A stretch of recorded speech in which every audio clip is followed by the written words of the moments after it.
जय यीशु की। मैं हूं प्रियंका डामोर और आप देख रहे हैं रेडियो वार्ता शीर्षक की हिंदी सर्विस। कलीसिया समाचार में आप सभी का स्वागत है। कलीसिया समाचारों में प्रमुख है।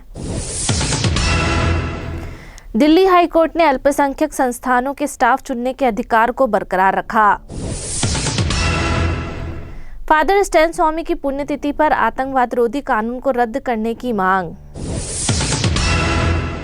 कैथलिक समूह ने जज को दी गई धमकी की निंदा की। केरल की अदालत ने ईसाई महिलाओं की मदद के लिए तलाक कानून में बदलाव की मांग की। मेघालय के डायसिस ने बिशप जॉर्ज ममलासेरी की दूसरी पुण्यतिथि मनाई। मुंबई का ऐतिहासिक चर्च वार्षिक पर्व के जश्न के लिए खुला। स्कूल में लगी ऐतिहासिक आग से बची कैथलिक लड़की बनी तमिलनाडु सरकार में अधिकारी।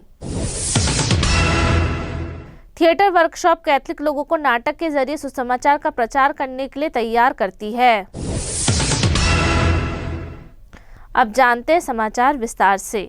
दिल्ली हाईकोर्ट ने अल्पसंख्यक संस्थानों के स्टाफ चुनने के अधिकार को बरकरार रखा। ईसाई शिक्षाविदों ने अदालत के उस आदेश का स्वागत किया है जिसमें सरकारी मदद पाने वाले अल्पसंख्यक संचालित शिक्षण संस्थानों के बिना सरकारी दखल के स्टाफ की नियुक्ति करने के अधिकार की पुष्टि की गई है।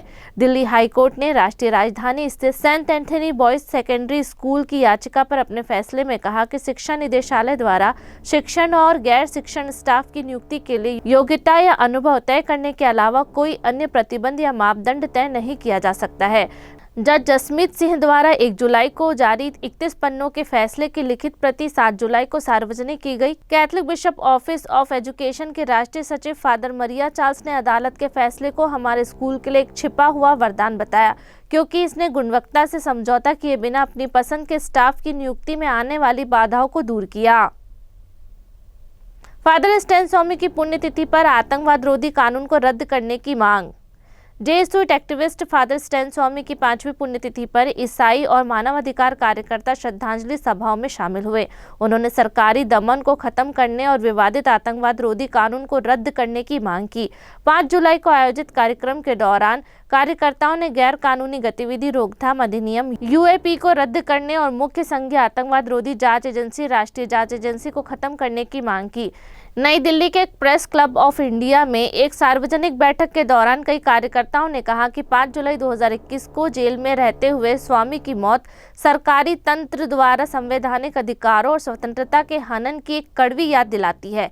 कैथलिक मानवाधिकार कार्यकर्ता जॉन दयाल ने स्वामी को शहीद बताया और कहा कि फादर का जीवन उन लोगों के लिए एक मिसाल है जो कानून के शासन, भाईचारा और हाशिए पर रहने वाले व सबसे गरीब लोगों के संवैधानिक अधिकारों की रक्षा के लिए लड़ रहे हैं। कैथलिक समूह ने जज को दी गई धमकियों की निंदा की। एक प्रमुख कैथलिक संगठन ने उस जज के खिलाफ धमकियां, डराने धमकाने और धार्मिक आधार पर हमलों के अभियान की निंदा की है, जिसने एक मॉब लिंचिंग मामले में दिए गए फैसले के बाद लोगों में भारी आक्रोश फैल गया है। ऑल इंडिया कैथलिक यूनियन, जो एशिया में कैथलिक आम लोगों का सबसे बड़ा संगठन है, ने अधिकारियों से न्यायिक स्वतंत्रता की रक्षा करने और जज को धमकाने के लिए जिम्मेदार लोगों की जवाबदेही तय करने की भी मांग की। नई दिल्ली से 2 जुलाई को जारी एक बयान में ऑल इंडिया कैथलिक यूनियन ने 2022 के बराखेड़ा मॉब लिंचिंग मामले में अतिरिक्त जिला एवं सत्र न्यायाधीश तबस्सुम खान के फैसले के बाद उनके खिलाफ सांप्रदायिक नफरत, डराने धमकाने और जान से मारने की धमकियों के सुनियोजित अभियान की निंदा की। यह आक्रोश खान द्वारा 12 जून 2022 के बराखेड़ा मॉब लिंचिंग मामले में सुनाए गए फैसले के बाद पैदा हुआ। उन्होंने ट्रक ड्राइवर नजीर अहमद की हत्या के मामले में 7 लोगों को दोषी ठहराया था। अहमद की मध्य प्रदेश के बराखेड़ा गांव के पास मवेशियों के परिवहन के संदेह में पीट कर हत्या कर दी गई थी। संगठन ने मध्य प्रदेश सरकार, राज्य पुलिस और राष्ट्रीय मानवाधिकार आयोग से आग्रह किया है कि वे खान की सुरक्षा के लिए तत्काल कदम उठाए और धमकियों के लिए जिम्मेदार लोगों पर मुकदमा चलाएं। केरल की अदालत ने ईसाई महिलाओं की मदद के लिए तलाक कानून में बदलाव की मांग की। ईसाई वकीलों ने एक राज्य की हाई कोर्ट की उस सिफारिश का स्वागत किया है जिसमें ब्रिटिश युग के तलाक कानून के संशोधन की बात कही गई है।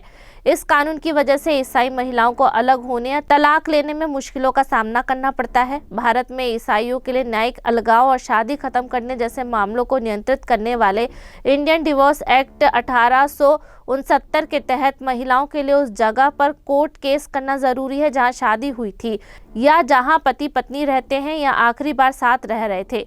घरेलू हिंसा के कारण अपने पति से कानूनी रूप से अलग होने के लिए केरल हाई कोर्ट में याचिका दायर करने वाली एक ईसाई महिला ने तर्क दिया कि इस नियम से ईसाई महिलाओं को नुकसान होता है। केरल के वायनाड जिले के एक फैमिली कोर्ट ने, जहां वह अभी अपने माता पिता के घर रह रही है, उसकी अर्जी खारिज कर दी थी और उसे कासरगोड जिले में अर्जी दायर करने का निर्देश दिया था, जहां उसका अलग रह रहा पति और उसका परिवार रहता है। महिला ने दलील दी है कि वह लंबी दूरी की यात्रा करने और किसी दूसरे इलाके के अधिकार क्षेत्र में लंबे समय तक चलने वाले कानूनी मुकदमा का सामना करने की स्थिति में नहीं है।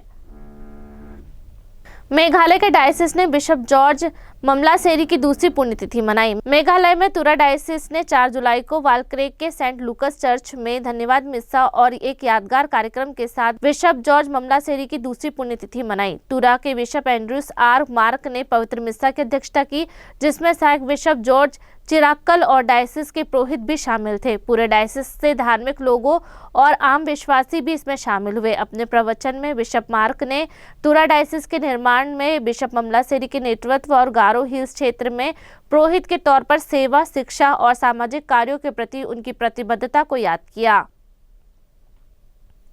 मुंबई का एक ऐतिहासिक चर्च वार्षिक पर्व के जश्न के लिए खुला। आस्था समुदाय के जीवन की धड़कन बनी हुई है, क्योंकि मुंबई के ऐतिहासिक Saint John the Baptist church में संत यूहन्ना बपतिस्ता के पर्व के लिए लोग श्रद्धालु एक साथ इकट्ठा हुए। Santa Cruz export processing zone Andheri में स्थित सदियों पुरानी Saint John the Baptist church के दरवाजे 24 जून को संत यूहन्ना बपतिस्ता के पर्व के मौके पर 30 मिनट की विशेष प्रार्थना के लिए खोले गए। इस प्रार्थना सभा में बॉम्बे आर्चडायसिस के अलग अलग हिस्से से लोग शामिल हुए और शांति व आस्था को नया करने के लिए प्रार्थना की। यह चर्च 1579 में पुर्तगाल पुरोहित फादर मैनुअल गोम्स ने बनाया था, जिससे यह 447 साल पुराना हो गया। हालांकि 1840 में एक स्थानीय महामारी के बाद इसे छोड़ दिया गया था, लेकिन बरगद और बाओबाब के पेड़ों से घिरे हुए इस खंडहर आज भी एक पवित्र स्थल के रूप में काम आते हैं। पास के मरोल में एक नया church Saint John the evangelical church बनाया गया था। फिर भी हर साल जब यहाँ पवित्र मिस्सा का आयोजन होता है तो आस्थावानों का यहाँ स्वागत किया जाता है। स्कूल में लगी ऐतिहासिक आग से बची कैथलिक लड़की बनी तमिलनाडु सरकार में अधिकारी। देश के इतिहास की सबसे भयानक स्कूल त्रासदी में से एक 2004 की कुमकोणम स्कूल आग की घटना में बची एक कैथलिक महिला को तमिलनाडु राज्य सिविल सेवा में नियुक्त किया गया है। उन्होंने गरीबी, निजी नुकसान और प्रतियोगिता परीक्षा में बार बार कोशिश करने के बावजूद सालों तक हिम्मत नहीं हारी। अब 31 साल की हो चुकी एसएस जेनिफर ने हाल ही में तमिलनाडु लोक सेवा आयोग की ग्रुप परीक्षा में राज्य में 15वीं रैंक हासिल की। वह ग्रामीण विकास और पंचायत राज विभाग में असिस्टेंट डायरेक्टर के तौर पर काम करेंगी, जो डिप्टी कलेक्टर के बराबर का पद है। 16 जुलाई 2004 को जब वे चेन्नई से लगभग 250 किलोमीटर दक्षिण पश्चिम में स्थित कुमकोणम में श्री कृष्ण नर्सरी और प्राइमरी स्कूल में आग लगी थी, तब जेनिफर 9 साल की थी। स्कूल के मिड डे मील वाले किचन से शुरू हुई आग तेजी से ऊपर की मंजिल पर बने क्लासरूम की फूस की छत तक फैल गई। इमारत में सुरक्षा के पर्याप्त इंतजाम नहीं थे, जैसे ही सही निकासन और हवा पानी आवाजाही की व्यवस्था। इस आग में 94 बच्चों की मौत हो गई, जिससे यह भारत के इतिहास की सबसे बुरी स्कूल आग त्रासदी में से एक बन गई। जेनिफर इसलिए बच पाई क्योंकि आग लगने से कुछ मिनट पहले ही उन्होंने अपने टीचर से क्लासरूम से बाहर जाने की इजाजत मांगी थी। वे अपने छोटे भाई को भी सुरक्षित बाहर निकालने में कामयाब रही। थिएटर वर्कशॉप कैथलिक लोगों को नाटक के जरिए सुसमाचार का प्रचार करने के लिए तैयार करती है। पॉलिन कम्युनिकेशन सेंटर ने बॉम्बे आर्चडायसिस के बाइबल कमीशन के साथ मिलकर 4 जुलाई को मुंबई के उपनगर बांद्रा में फेथ इन एक्शन नाम से एक दिन की थिएटर वर्कशॉप आयोजित की। इस वर्कशॉप में आर्चडायसिस के अलग अलग पैरिश से 20 प्रतिभागी शामिल हुए। उन्होंने परफॉर्मिंग आर्ट्स के जरिए सीखने, रचनात्मक और आस्था को मजबूत करने का अनुभव लिया। इस पहल का मकसद कहानी कहने और नाटक को सुसमाचार के प्रचार के असरदार तरीकों के तौर पर बढ़ावा देना था। थिएटर को आस्था के मजबूत इजहार के तौर पर पहचानते हुए वर्कशॉप में दिखाया गया कि कैसे नाटकीय प्रस्तुति धर्म ग्रंथों को जीवंत बना सकती है, ईसाई मूल्यों को बता सकती है और हर उम्र के दर्शकों को जोड़ सकती है। इन सेशन में थ्योरी के साथ साथ प्रैक्टिकल ट्रेनिंग भी दी गई। यह ट्रेनिंग अनुभवी थिएटर डायरेक्टर और आर्चडायसिस बाइबल कमीशन के प्रमुख फादर वॉल्टर डिसूजा की देखरेख में हुई।